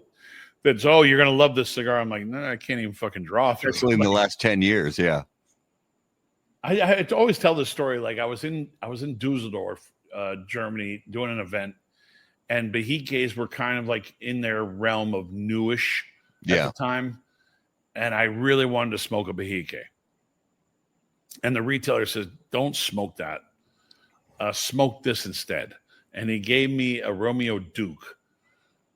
And it was the fucking worst overpacked plug cigar I ever smoked. And the whole time it was like, all I wanted to do was I wanted to buy the 32 euro fucking Behike.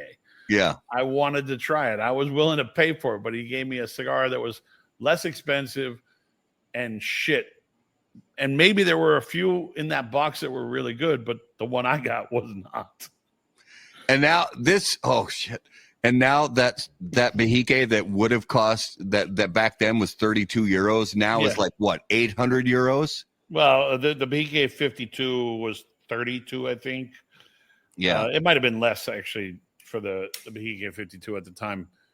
It was less, but now that Bahia 52 might be 300 pound. So yeah, it's €250. It's off the charts. It's off the charts. Yeah. And you better have a fucking good cigar at that point. Oh yeah, yeah. That's why a lot of, especially, consumers in the States, I think we've been seeing fewer imports from, some companies that shall remain unnamed, in some retailers in Switzerland who used to ship a lot of product to, Cuban cigars to the States. It's been slowing down a lot because, although it took a while, a few years for people to sort of wake up to the fact that, quality control was just really, really lacking from some Cuban manufacturers. And it's sad, but it just is what it is. And they get a lot more quality cigars from places in Nicaragua and Dominican Republic. I haven't talked to some people. I've talked to a few people, but not a lot of people in Europe and the UK, especially. Like, I remember there was a factory in Nicaragua. They were using prisoners to roll their cigars. Yeah. There was a small factory that happened to be using prison labor to roll the cigars. When you start thinking about the price points of a Cuban cigar and this famous Cuban cigars, and then you find out now that, well, it's always been done, by the way. It just finally came out that Cuba's using prison labor to roll cigars. I'm always curious to get the feedback from the guys that are such staunch, Cuban snobs, Cuban apologists. Yeah. Like I really want to know their opinion on that, because I've always said this. They're not the best cigars in the world anymore. They used to be. Right. They used to be. There's so many other great cigars out there. And I want people to take a cigar for just being a cigar and not because of the label or where it came from. Yeah. Listen, smoke the fucking cigar. If you like it, great. If you don't like it, don't go back to it. Exactly. But don't say that this country is making better cigars than any other country. Yeah. Because that's not always the case. Yeah. Sometimes you get a good one. Sometimes you get a fucking horrible one. And that goes for every country. Yeah. All right. So I think it is definitely time for this week's Numero de los Muertos. I love the fact that you're doing this by yourself. I know, exactly. I don't love it as much as you do, but I'm getting through it. All right, so Numero de los Muertos. This one, I got to give a shout out. This comes from, because every once in a while I get Facebook messages or text messages from viewers. This comes from one of our loyal viewers, Colin McClure. So I want to say shout out and thank you to Colin. So the number for this week's Numero de los Muertos is 1. And this is one of those strange one-off, so basically it's, we're just going to kind of figure our way through it, together, Pete, along with our viewers in the comments. But there was one person who died from the most, and when Colin sent it to me, I was like, you've got to be shitting me. This is one of the most one-off, out of left field, weirdest causes of death I've ever even heard of in my life. So it's going to be, tough for everybody to guess it, but it's don't get me wrong, it's sad, but it's just oddly comical in a morbid sort of way. So I'm going to ask a first question. It's not any type of disease. Not a disease, no. Okay. Does it have anything to do with any type of sporting equipment? No sporting equipment. And Allison, it is not from choking on a pickle. Oh, I was gonna say it has nothing like with choking on like a little plastic army dude from when we were kids. No, not choking. So nothing to do with kids' toys either. No kids' toys. Not Andrew says death of someone by a monster. No. Being wrapped a mummy for Halloween. No. It's nothing to do with Halloween or costumes or anything like that. Jeez.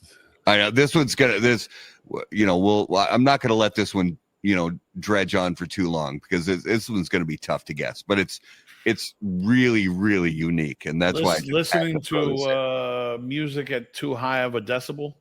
Oh no, that is no. I don't know if anybody's ever been killed by that. I know I got sick off it one time. I know I've personally. I was also drunk though too. I have permanent hearing loss. You may also, Pete, but I have permanent hearing loss. I do a lot of this. What'd you say? Yeah. It's from stage monitors and sound systems in clubs that were just way, way, way, way, way too hot. Yeah. Not a has tattoo. Anything to do with a piercing? Nothing with a piercing. No tattoos. Somebody said edible underwear. Nope, not edible underwear. Edible underwear. That seems like something you choke on. We've already said no choking involved. Andrew said death by orgasm. Definitely not that. Office chair piston impalement. Tom says no. Tom, it is not that. That's morbid, dude. I think that I don't think you die from that. I think you just pray for death. Yeah. After that. Oh. Think of all right. I'm going to give some just really, really big hints that I usually don't give because this is such a unique one. Think of go on forever. Think of methods to consume a beverage. Was this from like taking a bong hit up your ass?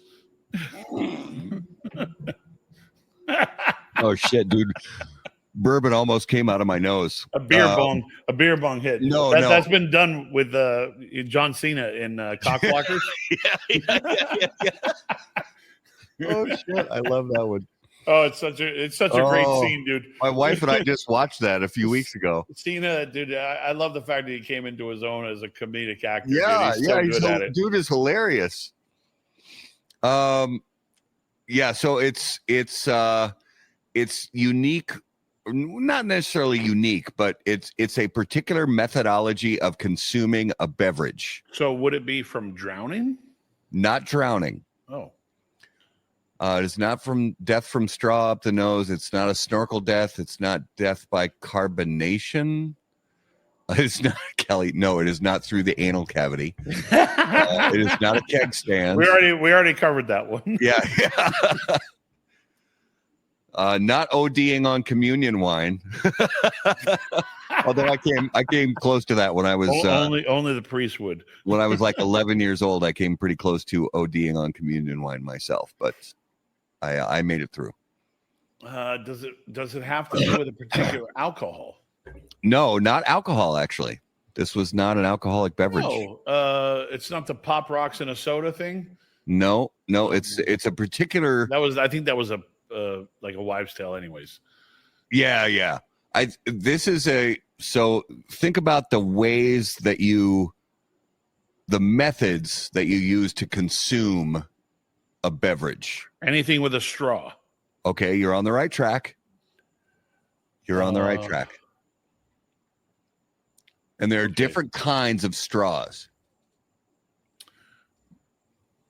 Like a corkscrew straw, a sippy straw. No. A boba straw? Choked on a boba. No. Not a boba straw. We already eliminated choking. So I still to this day at 54 years old, I've never tried boba. I don't recall actually myself trying a boba. I can't remember. If I did, I was really not really alive or awake when I was doing it. So. Yeah. Allison, it was not coffee that was too hot through a straw. It was not a glass straw. not snorting a soda. Okay, we have a winner.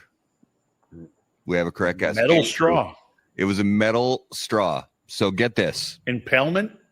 Yeah. Oh my God.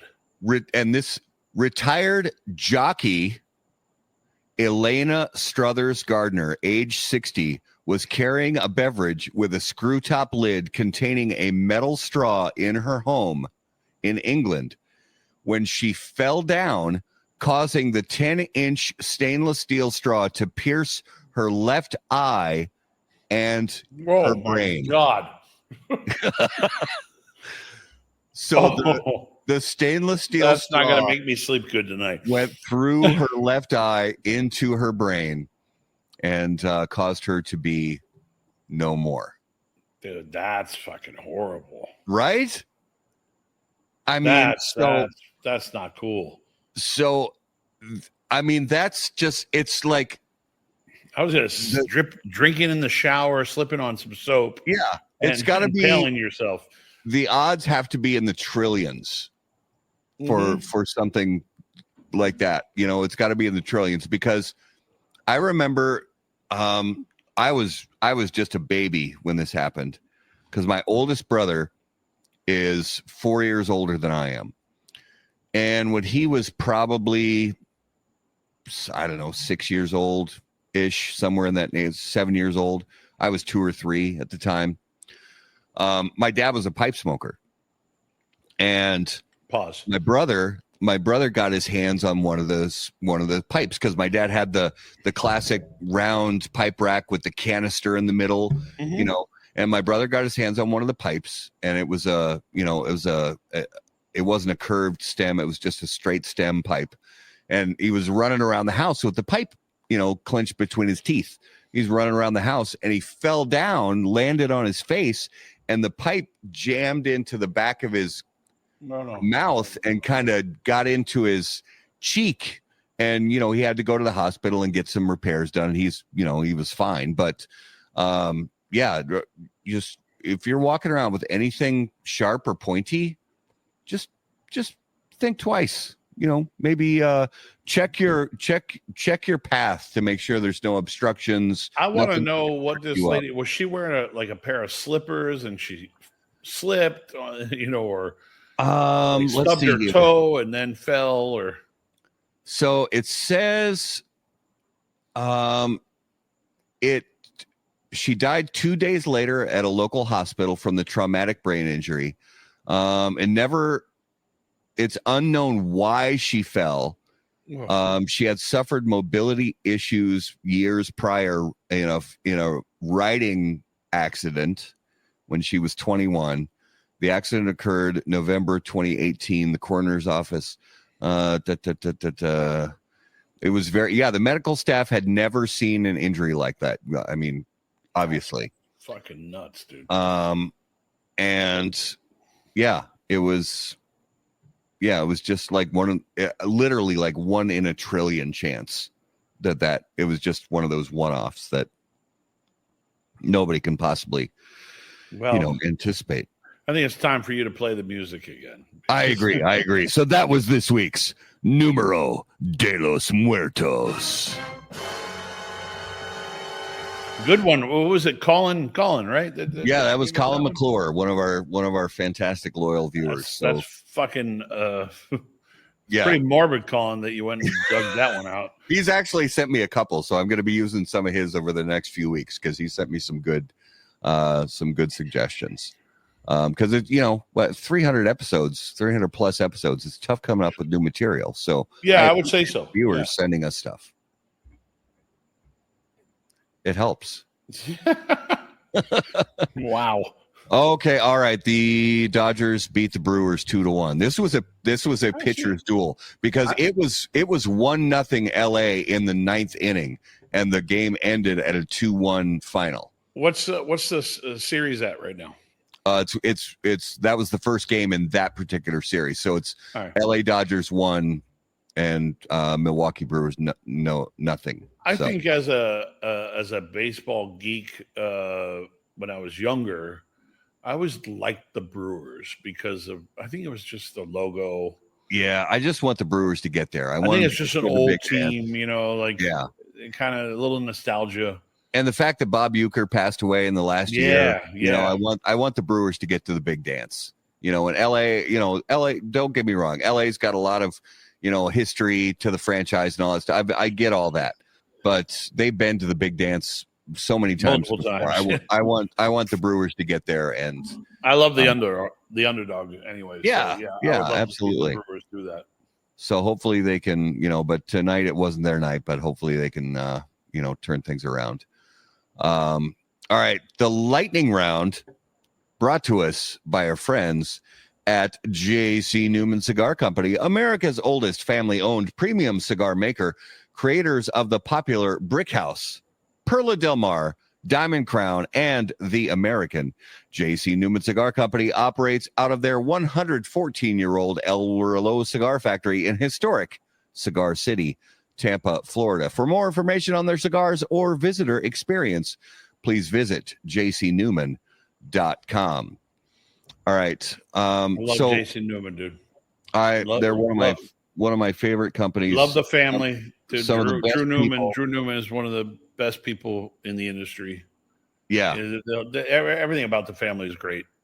They're honestly some of the best people I've ever spent time with. And that goes from the Newmans themselves, the family members, to the people that they brought into their staff. You know, they're marketing people. They're just incredible. So they've done a fantastic job. And I hope that, you know, we've talked about it 1,000 times on this show, but if you are ever in the Tampa area and you have to go to the El Reloj tour. I actually want to take the tour again. Drew gave me the tour of the factory. But I actually want to go on the tour that they're doing now, which is the haunting tour. Which is like the basement. I mean, you always love a good story. And I'm sure that building holds a lot of them. So. Well, and I'm so excited too for the project across the street, you know, the hotel that they're working on and all that stuff. So I'm really hoping that turns into something just incredible. I can't wait to see what they do with it, because so far everything from this historic perspective that they've done has been a home run. And I have no doubt that this next one is going to be a home run as well. So one of the, you know, because since you've been on the show so many times, Pete, you've had all the classic lightning round questions, but I don't know about you, but I was always a big fan of this show called Whose Line Is It Anyway? Yeah. Because it just cracks me up. And they do this thing from time to time called Questions from a Hat. And sometimes they get these questions that are just absolutely outrageous, and I love it. So I'm going to do my own little spin on one of their questions for you. And that is, what is something you can say about your cigar that you can't say about your spouse?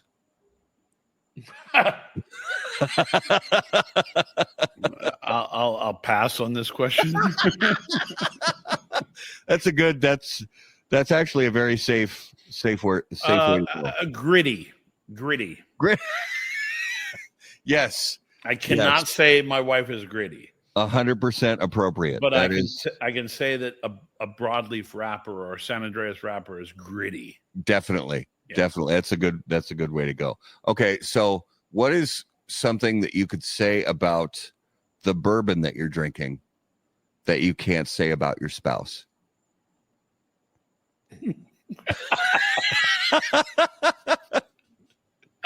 There's so many words I could say. Yeah, right. Yeah. Like, my wife is intoxicating. My wife is smooth. My wife, I mean, what can I say about the bourbon? Oh my God. Nothing. Allison says, Matt, are you trying to get him killed? Yeah. No, not at all. I can say this. It's not Cuban. There you go. I love that. All right. Where was I just saw this on my Oh, here it is. Okay. If you could have someone follow you around all the time, like a personal assistant, what would you have them do throughout your workday? The tasks that you just, it's like, I don't want to bother with that. I want somebody else to take care of that for me. Wow. I that's a tough one because I think I just want them to shadow me and do exactly what I'm doing. So like, yeah, you want them to kind of cover all bases, but what would I have them do? If I could teach them how to do it, which is fairly simple, I would have them go into the system and reconcile QuickBooks every day instead of me there having you to go. do it. Yes. Because I'm the chief of IT. I'm the fucking I'm the CMO, CFO, COO, CEO, jack of all trades. Yeah. CTO. Dude, I built the fucking servers for our office, dude. Like, Oh yeah. Oh yeah. I can relate, brother. I always lead by example, and like when we hung out with the guys that were helping us pack all the Saints and Sinners kits, and someone said, "How long?" Like someone said, my brother actually said, "Why are you still there?" And we joked about it because he knew my answer was going to be, I lead by example. I want people that I'm working with to understand that I do everything that they do too. Yeah. And it's not like I'm above any job in the room. 100%. So amen, brother. I want them to feel good about coming in and working with us because they realize that I do the same shit they do. Yeah. Yeah, exactly. All right. So, by the way, this lighter cigar, the lighter wrapper one. Yeah. It's been several weeks since I've had one, and I'm telling you that I'm digging it. The lighter color is the winner. I think where it's sitting right now, I actually like it better. Okay. I think the other one might be more age worthy. Okay. Yeah. But yeah. Out the gate, this is actually performing really well. So okay. Yeah. So not related. I mean, obviously you've got the Monster series and, you know, Halloween and all that stuff, you know, with the cigars, but outside of cigars, do you have a favorite Halloween memory? Yeah, I used to sit on our porch in Maine and dress as I guess a scarecrow in a sense. Okay. I would, you know how everybody knows this in the sense of like you'd like take old clothes and you pack it full of leaves. Yeah. And I have it sit on your porch as like, oh, that's just like a prop, right? But I used to love shoving like leaves down my pants and into my flannel shirt, and I would sit on the porch as like I was that prop. And scaring the shit out of people when they walk by. There's nothing like scaring people, dude. I fucking love it. I don't get startled that often anymore, but I love making people jump. I love that. All right, so we don't need a reveal of the Spirit of Mystery because there is no Spirit of Mystery this week. Because I was just drinking one of my go-tos, Eagle Rare. Why is it that Postani has never been on your list? Because it's here's the funny thing is we started doing that ad. I like those guys, but I'm doing an event with him coming up in November, and I was nice. And I texted him. I said, I'm gonna sit down with you and have a conversation about Sumatra because they seem to have this like problem with Sumatra. And I want to find out what the fuck their problem is with Sumatra. Yeah. They think it's a cheap. They actually, from what I can gather, they think it's a cheap leaf. It's not. Indonesian Sumatra or or Indonesian, people automatically correlate Indonesian and Sumatra together, but Indonesian binder that a lot of people use as one single binder is pretty bland and mute and very inexpensive. But it burns well.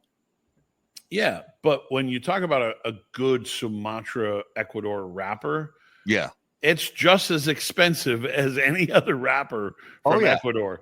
Oh yeah. So I want to find out what Mike's deal is with that shit. Nice. I like that. All right. So notable smokables. We've talked about this a bunch of times in the past. We name a cigar we smoked recently that was notable to us. Now, this could be a cigar that's been, just released on the market, brand new, that we've never tried before, or it could be a cigar that's been on the market for decades that we tried for the first time in a very long time. So is there anything you smoked recently, from another company's portfolio that kind of stood out to you a little bit? Yeah, I don't get to smoke a lot outside the portfolio, but I do smoke a lot of prototypes that the Garcias are playing with for themselves. Oh yeah, nice. And Jaime gave me a cigar that I was absolutely like, okay, this is a fucking cigar. I can't tell you what it is right now because it's not out yet. Yeah. But it checked all the boxes for me. Like, and I thought he did great for kind of embracing the brand that it's following. Okay. But at the same time giving it like a spark, which was kind of cool. So I love smoking cigars with my brother-in-law, because he knows what the fuck he's doing. Yeah. That always helps. So I had or the PJ that I smoked the other day that was there you go. Whoa. that did I hadn't smoked one in years, and I was like, I sat there the whole time. I'm like, this is fucking strong. Like, yeah. How do you get this much? I mean, I know how do you get that much strength in a small cigar, but it was on a different level of strength. Yeah. And that was the last cigar I smoked the whole night. I'm done. I you had to tap out after that one. I just smoked. I went on a run for a couple of years where I smoked this cigar kind of sort of regularly. Like I'd have like one of them per week for a while. And then I hadn't had one in a long time. And I just had one over the weekend again for the first time in probably, God, I want to say like 8 months or more. And that's the Crook of the Crown from Stolen Throne. Oh yeah. Yeah. And Lee Marsh. And it's just it was just kind of one of those moments where I was like, oh yeah, I remember why I like this cigar. Yeah, it's a good one. So there's another brand that someone in the previous question a long time ago, what other small brands are out there that I like what Lee's doing. I did have one cigar he gave me that I didn't like. I'll tell him another day what it was. But I think he's doing what he wants to do. It goes back to that. Yeah, he's doing it his way. Yeah. Yeah. All right. So coming attractions, everybody out there in How About That Cigar Land. Next Monday night, October 20th, we have Brandon and Kendrick from Apostate Cigars coming back onto the show for How About That Cigar Live. And then closing out the month of October, we just talked about them a minute ago. We have Mike and Mike from Postania Cigars coming back onto How About That Cigar Live. So Pete, if you would please give our viewers and listeners an idea, where is the best place for them to keep up with everything going on with Tatuaje and Surrogates and L'Atelier and everything in between? The easy place obviously is at Tatuaje Cigars on any social media platform, at Tatuaje Inc., which is INC, which is my page, which I rarely post on, but I do when it's important. But honestly, we share our information with all the media people at the same time. Yeah. So follow Cigar Media. because you'll find a lot of stuff that we're talking about new releases through any cigar media, because every cigar media gets it at the same time. It's whether or not who gets it out first that makes the biggest noise. But everybody has it all at the same time. Yeah. And I'll definitely give a shout out to, people out there from Half Wheel, Cigar Dojo, Cigar Coop. Those guys do an absolutely incredible job with getting information out there to the masses. So definitely pay attention to them as well. I love Dojo, and I'm on their show every once in a great while. But it was funny. Eric hit me up, right? Eric, yeah, hit me up recently, and he goes, "Hey, can you do our show on this date?" And I told him, no, I'm going to be at the TA. And the more I thought about it, I realized that he probably reached out to everybody and forgot that I was going to be at the TA too. Yeah. Yeah, those if it's TAA dates or something like that, Eric, it's like, come on, man. I was your last choice. Yeah. Maybe not last. It's tough to say where you land in the hierarchy. We never know. Dude, I love those guys. They're a lot of fun, and it's always good to do shows with them too. But I was like thinking to myself, he knows that we're all at the same place. I wonder how many people he got no from before he went to me. Well, Pete, thank you, brother, so much for hanging out with us on How About That Cigar Live again tonight, and we really appreciate it. Hang out in the green room after we go off the air, and we'll talk off the air afterwards. All right, brother? Beautiful, man. Thank you. All right. Thank you. All right, viewers and listeners, guys, thank you so much for being the best part of How About That Cigar Live. So grateful for you guys joining us live on Facebook, live on YouTube, and live on Rumble. And if you're listening after the fact on the audio podcast, whether you're driving down the road, working out, whatever it is you do when you listen to your favorite audio podcasts, thanks so much for making us a part of it. If you have questions for any of us here at How About That Cigar, you can email us directly at the website. Go to howaboutthatcigar.com. Be sure to follow us on all of your favorite social media platforms. You will find us at HBT Cigar. And of course, until we see you guys next time, as always, burn cigars, not bridges. Thanks, guys. Any comments, opinions, viewpoints, or statements presented or uttered by guests on the HBTC podcast, HBTC live video streams, and all other media from HBT Media LLC are solely those of the individual and do not necessarily represent the opinions or viewpoints of How About That Cigar or its parent company, HBT Media LLC, any of our advertising partners, or the premium cigar industry. The primary purpose of How About That Cigar is to entertain and to encourage activity and growth within the community of people who enjoy or want to learn about the enjoyment of premium cigars.